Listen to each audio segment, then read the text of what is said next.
안녕하세요. 반갑습니다. 이구영 강사입니다. 워크북 1분 컷 특강 계속 진행해 볼 수 있도록 할게요. 이제 신체의 자유가 2번 정도면 끝날 것 같은데, 이번에 무죄 추정의 원칙이랑 그 다음에 변호인의 조력을 받을 권리 해결을 하고, 그 다음에 이번 차차는 좀 짧아요. 그 다음에 다음 회차가 한 11문제가 되니까 좀 길 것 같습니다. 그렇게 2번으로 끝낼게요. 160번 1번 지문부터 한번 보죠. 무죄 추정의 원칙이라는 게 있는데, 우리가 공소 제기가 없는 피의자는 물론 공소가 제기됐더라 하더라도 확정 판결이 있기 전까지는 우리가 죄가 없는 자에 준해서 취급해야 되고, 불이익을 입혀서는 안 되며, 만약에 그 불이익을 입힌다 하더라도 필요한 최소한에 그쳐야 된다는 원칙을 말한다. 전체적으로 맞는 질문이겠고요. 2번 무죄 추정의 원칙에서 금지되는 불이익이란 범죄 사실의 인정 또는 유죄를 전제로 그에 대해서 법률적, 사실적 측면에서 유형, 무형의 차별 취급을 가하는 유죄 인정의 효과로서의 불이익. 그래서 우리가 이것을 외우려고 하지 말고 모든 불이익이다 이렇게 공부하면 좋다 그랬습니다. 3번 틀린 지문일 건데, 무죄 추정의 원칙이라는 게 형사 절차 내에서의 원칙인 건 맞는데 기타 일반적인 법생활 영역에서도 적용이 되죠. 그래서 3번이 틀린 지문이고, 4번인데 이 판례는 항상 조심해야 되지만, 일단 법 위반 사실의 공표형 명령 사건이 무죄 추정 원칙에 위배되는 것은 맞습니다. 그렇지만 항상 우리가 나중에 공부했지만 양심의 자유는 제한조차 하지 않는다. 이거 항상 조심해서 공부하자 그랬죠. 그래서 그렇게 공부하시면 좋을 것 같아요. 그래서 답은 3번 고르고 넘어가겠습니다. 161번 기억번 형사 기소된 공무원을 이런 말이 안 나와도 할 수 있도록 했잖아요. 이것을 우리가 임의적 직위해제로 읽을 수가 있어요. 만약에 필요적 직위해제였으면 하도록 이렇게 규정이 되어 있습니다. 그래서 이것은 임의적 직위해제인 경우이기 때문에 형사 기소된 공무원을 임의적 직위해제 할 수 있도록 한 것은 헌법이 위배되지 않죠. 그래서 반하지 않는다. 니은 이것은 위헌 판례죠. 상소 제기 후 상소 취하 시까지의 미결구급 일수를 본형 형기 산입의 대상에서 포함시켜야 되는데 제외되도록 하는 것은 무죄 추정 원칙 위배가 된다. 디귿 군 형법이 적용된다는 이유만으로 무조건 10일의 범위 내에서 구속기간을 연장한다. 이것도 무죄 추정 원칙 위배가 되고요. 리을 소년보호 사건은 우리가 성인 사건과는 다르기 때문에 우리가 소년원 수용기간을 항고심 결정의 보호기간에 산입하지 않아도 헌법 위배되지 않죠. 그 다음에 형사재판에 계속 중인 사람에 대해서 출국 금지는 그냥 당연한 합헌 판례이기 때문에 무죄 추정의 원칙에서도 위배되지 않을 것입니다. 그래서 기억과 리을과 미음이 되겠죠. 그래서 답은 2번이 되겠습니다. 반하지 않는다 이거니까. 다음 문제 162번 무죄 추정 원칙.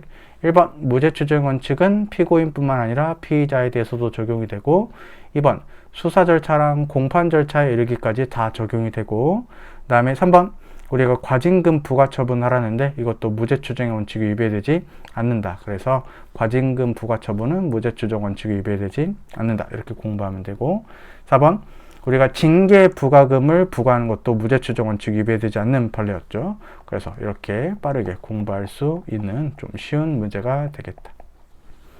네, 그 다음에 163번으로 넘어가죠. 변호인의 조력을 받을 권리죠. 일단 우리가 합헌 키워드로 CCTV를 봤는데, 우리가 변호인 접견실에서 CCTV 설치해서 변호인과의 접견을 관찰하는데, 요게 이제 녹음은 안 된다 그랬죠. 우리나라 CCTV는.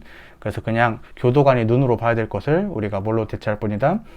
CCTV로 대체할 뿐이기 때문에 헌법이 위배되지 않고, 그 다음에 2번인데 차폐시설 판례죠. 일단 합헌 판례인데 이것은 항상 이런 상황이라고 기억을 해야 된다 그랬어요. 그래서 우리가 피고인이 있고 그 다음에 증인에 대해서 뭐를 하게 된다? 우리가 차폐시설을 설치하게 되는데 무서우니까 그렇죠.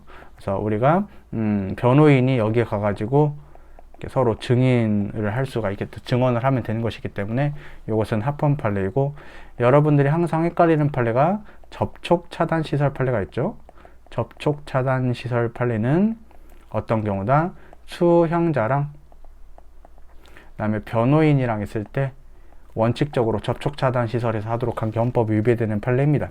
그래서 변호인의 조력을 받을 권리를 침해하지 않는 차폐 시설 판례이고, 3번은 유형 키워드가 바로 보일 거예요.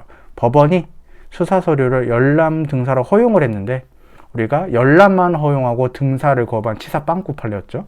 헌법에 위배가 되는 판례다. 맞고 4번 요즘 많이 나오는 판례다. 인천공항 판례는 우리가 구금 상태에 해당했죠.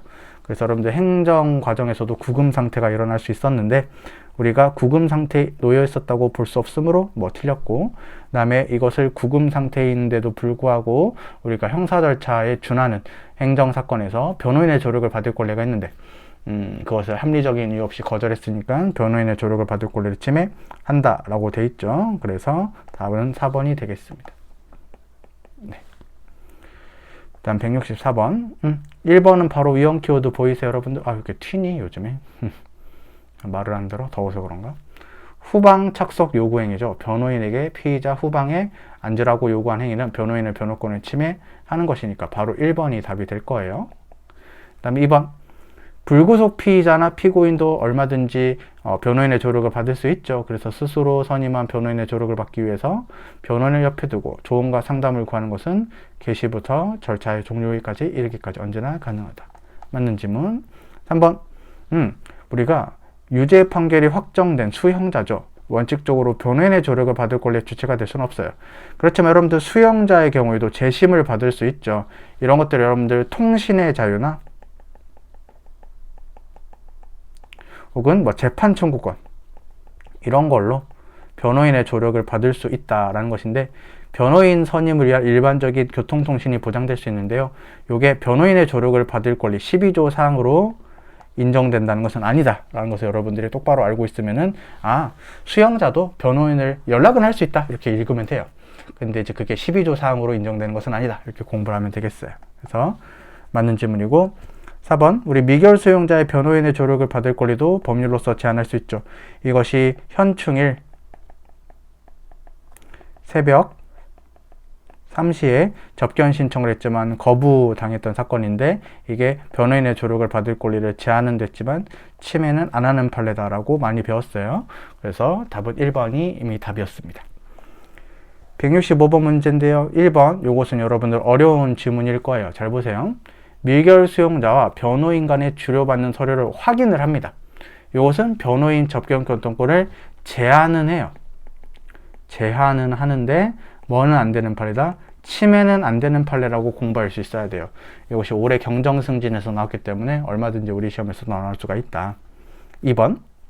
그래서 1번 틀렸고, 피고인에게 보장된 변호인의 조력을 받을 권리는 변호인과의 자유로운 접견교통권에 그치지 않고 그 다음에 수사 서류를 포함한 열람 등사할 수 있는 권리도 포함이 된다. 뭐 맞는 지문이죠.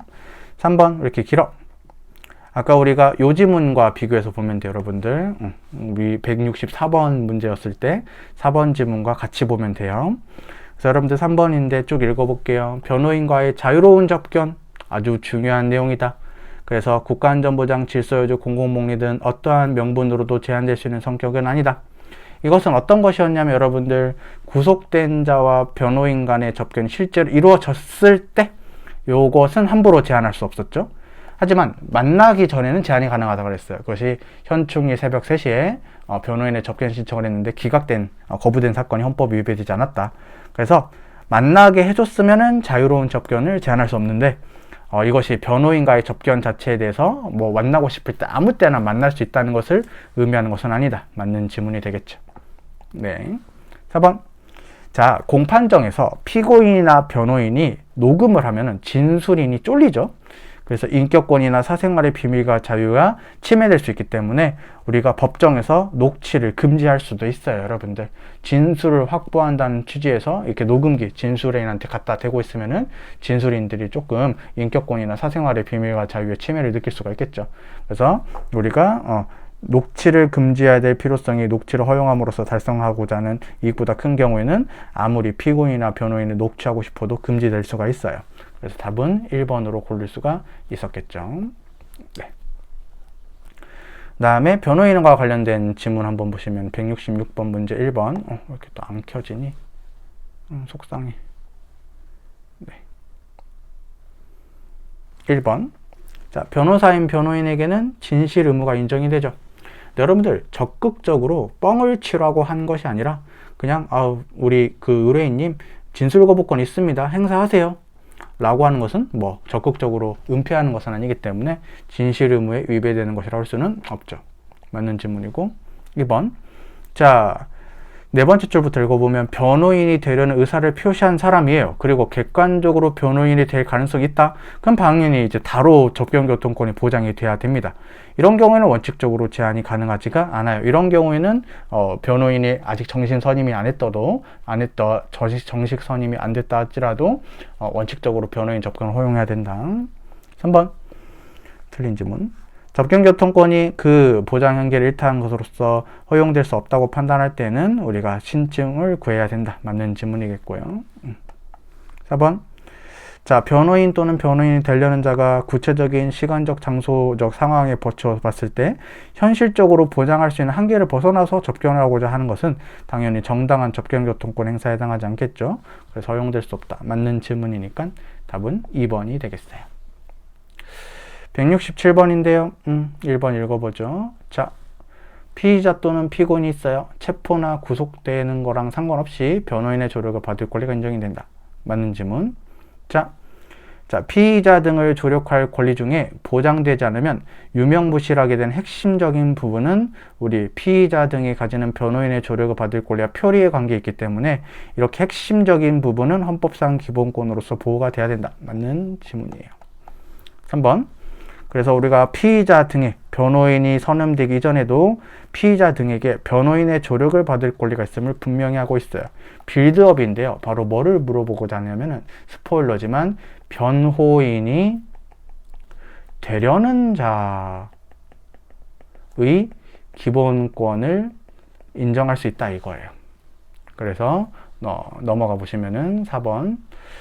자, 아직 변호인을 선임하지 않았어도 우리가 변호인을 선임해야 되는데 이것은 출발적이자 가장 기초적인 구성 부분으로서 법률로서도 제한할 수 없어요. 그래서 피의자가 변호인이 되려는 자와 만나는 것도 헌법상 기본권으로 보호가 된다면 반대로 변호인이 되려는 자도 피의자랑 만나는 게 기본권으로 인정이 돼야 돼요. 왜냐하면 핵심적인 부분이니까. 그래서 여러분들 5번 질문 왕창 틀렸는데 다 틀렸고요. 우리가 마지막 보시면은 우리가 변호인이 되려는 자의 접견교통권 이렇게 중간에 있죠. 이거 헌법상 보장된 독자적 기본권으로 볼 수 있는데 볼 수 없다 했으니까 와장창 틀린 지문이고 일단 답은 5번으로 고를 수가 있어요. 말도 안 듣는데 아이패드. 네, 슬퍼지네요. 네, 그래서 여러분들 이제 신체의 자유가 이제 다음 파트면 끝나요. 근데 다음 문제가 좀 길어요. 그래서 이번 파트는 변호인의 조력을 받을 권리 끝났고 다음 파트는 이제 변호인의 신체의 자유 종합 부분이 나와요. 그래서 그때 한번 또 볼 수 있도록 하겠습니다. 여러분들 오늘도 고생 많으셨고요. 그 다음에 공부 열심히 하시고 최선을 다하시기 바랍니다. 고맙습니다.